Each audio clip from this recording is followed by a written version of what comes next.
Revenons maintenant au niveau du Sahel. Quand vous prenez le Nord Mali, c'est une zone qui a été délaissée pendant longtemps.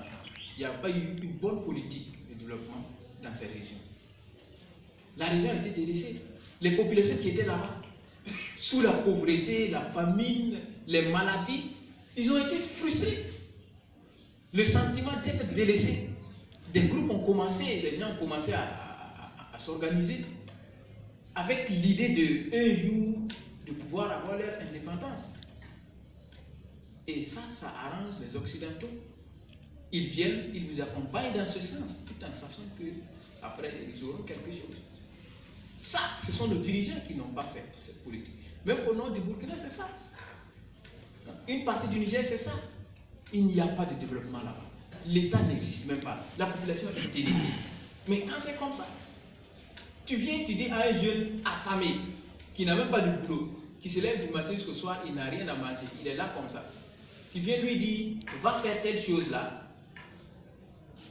Ou bien, on l'endoctrine très facilement, avec des idées, des trucs.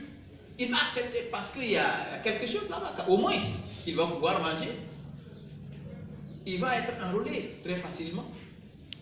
C'est pourquoi il faut faire très attention.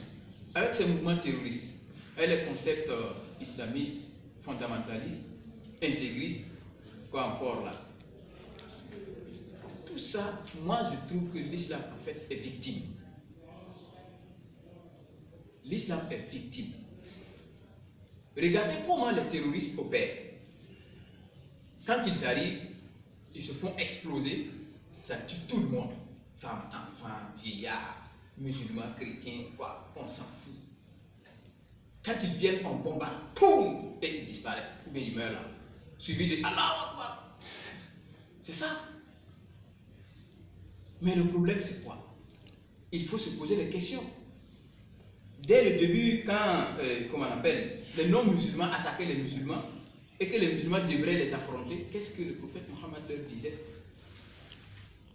Ne tuez pas les vieillards, ne tuez pas les enfants, ne tuez pas les animaux, ne coupez pas les arbres, combattez ceux qui vous combattent. Faites les comparaisons, ceux qui disent qu'ils combattent pour l'islam. Qu'est-ce qu'ils laissent? Rien, rien du tout. Les bâtiments, on explose, tout, on tue tout sur le passage. Vous pensez que celui que tu as tué là, il va devenir musulman? C'est comme ça qu'il va devenir musulman? C'est comme ça qu'il va avoir le paradis? Donc, il y a des questions qu'il faut se poser. Quand on se pose, quand en fait, on réfléchit loin, on se rend compte qu'il y a un problème. C'est là maintenant qu'il faut faire très attention. Je disais qu'ils sont de mèche avec comment on appelle les groupes